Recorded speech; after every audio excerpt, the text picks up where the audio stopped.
Tudom, vagy gyorsan mondjuk le már csak. A kilók most itt vagyok, csücsülj le, hogy lássalak mögület. Csücsülj le. Gyere, hogy nézd, ott van, nézd. Bocsánat, nem mondtam.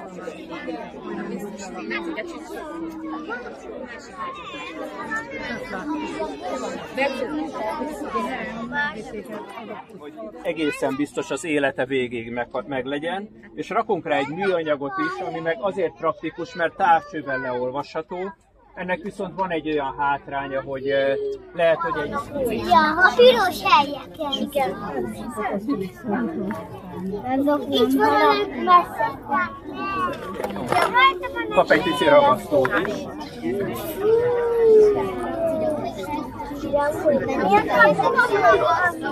Csak úgy így. De hogyha hozzájön.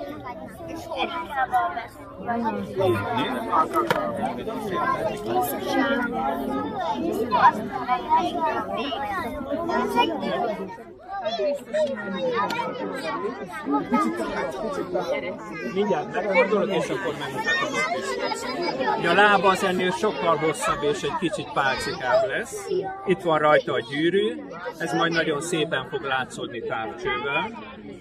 Hosszabb lesz a csőre is, és a színei azok viszont már maradnak. Nagyjából hasonlóak a tollain. Viszont egy érdekes dolog, hogy ugye a csőre is piros lesz. A szeme az most barna, de kék lesz öregkorára. Ez pont fordítva van, mint az embereknél. Úgyhogy hát így néz ki.